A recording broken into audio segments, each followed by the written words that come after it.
اور پھر آہستہ آہستہ وہ عورت میرے قریب آتی گئی اور کانسٹنٹ مجھے گھور رہی تھی۔ اس کی آنکھوں میں جیسے کوئی مکاری تھی اور مجھے دیکھتے ہوئے وہ ایک کریپی سی اسمائل کر رہی تھی۔ میں اس وقت بہت خوف زدہ تھی، لیکن میں کچھ کر نہیں پا رہی تھی، اور جیسے ہی وہ عورت اپنا ہاتھ میری طرف بڑھاتی ہے، اتنے میں میری چھوٹی بہن باتھ روم کا دروازہ کھٹکھٹاتی ہے اور ایک دم سے جیسے میں اس عورت کی قید سے باہر نکل آتی ہوں۔ مجھے ایسا محسوس ہو رہا تھا جیسے میری بہن نے میری جان بچا لی ہے۔ اس رات میں اس عورت کے بارے میں سوچتی رہی اور ان سب چیزوں کے بارے میں جو میں نے وٹنس کی تھیں۔ اگلی صبح یہ سب میں نے اپنی امی کو بتایا، لیکن انہوں نے میری بات ٹال دی یہ کہہ کر کہ تم کام کی وجہ سے تھک گئی ہوگی، اس لیے تمہیں وہم ہوا ہوگا۔ لیکن اس رات کے بعد میں نے اس عورت کو کبھی نہیں دیکھا، لیکن آج میں اگر اس رات کو یاد کرتی ہوں مجھ پر ایک خوف سا طاری ہو جاتا ہے۔ اچھی بات ہے آپ نے اس عورت کو پھر نہیں دیکھا، لیکن یہاں پہ کچھ کنفیوژن ہے۔ وہ عورت آپ کو کانسٹنٹ گھورتی رہی اور آپ کچھ بول بھی نہیں پا رہی تھیں، اور پھر وہ اچانک سے چلی گئی اور آپ کو دوبارہ کبھی نظر ہی نہیں آئی۔ اگر تو یہ سٹوری سچ میں ریئل ہے تو کافی کریپی ہے یہ۔ اور اگر آپ لوگوں کے ساتھ بھی واش روم میں ایسے ہی کچھ ہوا ہے تو کمنٹ سیکشنز میں مجھے ضرور بتائیے گا۔ یہ کہانی بیچنے والے نے اپنا نام بتانے سے منع کیا ہے۔ یہ سینیریو ان کے ابو نے وٹنس کیا تھا۔ یہ واقعہ ایک 31 سالہ احمد نامی شخص کا ہے جو لاہور کے پاس ایک چھوٹے سے گاؤں میں رہائش پذیر تھا۔ حال ہی میں پاگل خانے سے رہا ہو کر اپنے گھر واپس آیا تھا۔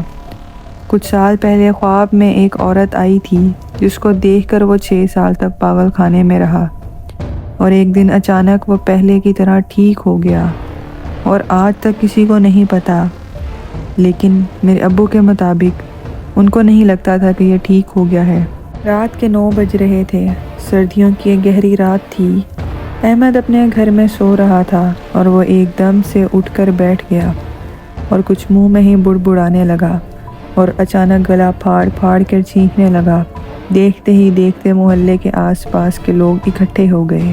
گھر کا دروازہ اندر کی جانب سے بند تھا۔ لوگ زبردستی دروازہ توڑ کر اندر آ گئے، اور جو انہوں نے دیکھا وہ ناقابل بیان ہے۔ احمد کی آنکھوں سے خون بہہ رہا تھا اور اس کے ہاتھ غیر معمولی طور پر مڑے ہوئے تھے۔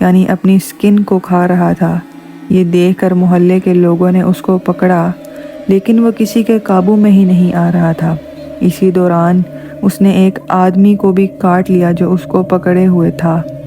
یہ دیکھ کر اس کو فوراً گھر کے دروازے کے ساتھ رسی سے باندھ دیا۔ آس پاس کے سب بچے اور عورتیں ڈری ہوئی تھیں، کیونکہ وہ حال ہی میں پاگل خانے سے رہا ہو کر آیا تھا اور اب اچانک اس کو کیا ہو گیا۔ اسی دوران ایک بوڑھا آدمی وہاں سے گزرا جس کی عمر کچھ 70-80 سال کے درمیان میں تھی یا کچھ زیادہ ہوگی۔ یہ بوڑھا شخص احمد کے پاس گیا اور دیکھتے ہی سمجھ گیا کہ یہ کوئی بیماری نہیں ہے، نہ ہی یہ کوئی مرگی کا دورہ ہے، اس پر کسی برے جنات کا اثر ہے۔ یہ سنتے ہی گاؤں والوں نے فوراً مسجد کے مولوی صاحب کو بلا لیا۔ جب مولوی صاحب نے اس کی حالت دیکھی، مولوی صاحب بھی گھبرا گئے اور فوراً سے بسم اللہ پڑھ کر قرآن کی آیات پڑھنا شروع کر دیں۔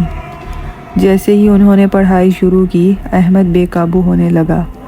مولوی صاحب نے اپنی پڑھائی جاری رکھی اور دیکھتے ہی دیکھتے احمد کا پورا جسم مزید بری طرح سے مڑنے لگا۔ جو بھی چیز احمد کے جسم میں تھی وہ احمد سے کیا چاہتی تھی یہ کوئی نہیں جانتا۔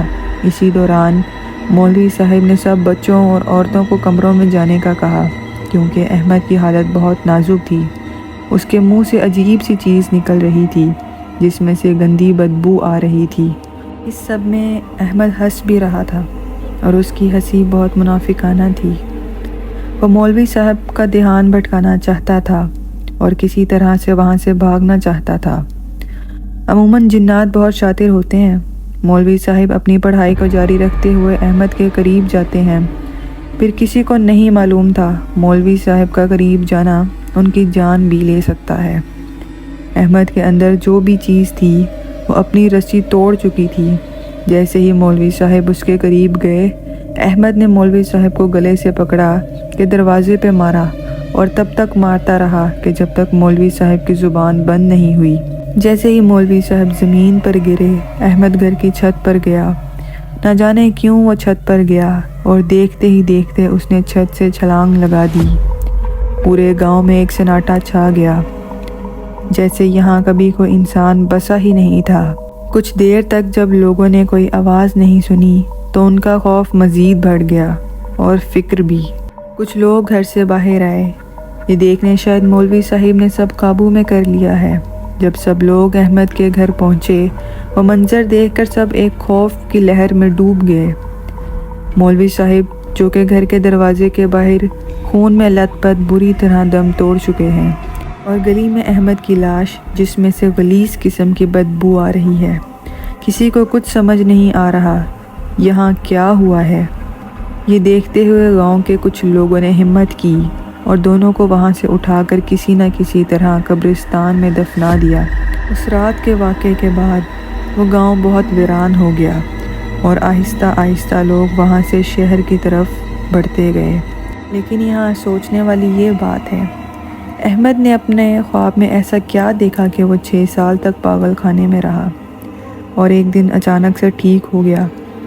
کیا وہ سچ میں ٹھیک ہو گیا تھا یا وہ کبھی پاگل تھا ہی نہیں؟ اور حیرانی کی بات تو یہ ہے کہ اس جن نے اپنے ہوسٹ کی جان لے لی۔ بہرحال اس کہانی میں کتنی سچائی ہے یہ اس بارے میں ہم کچھ کہہ نہیں سکتے، مگر یہ سٹوری واقعی میں تھوڑی ڈسٹربنگ ہے۔ اینڈ آئی ہوپ آپ کو آج کی سٹوریز کافی پسند آئی ہوں گی۔ ایسی مزید سٹوریز کے لیے چینل کو سبسکرائب کر کے بیل آئیکن دبا دیں۔ ملتے ہیں نیکسٹ ایپیسوڈ میں، تب تک کے لیے اللہ حافظ۔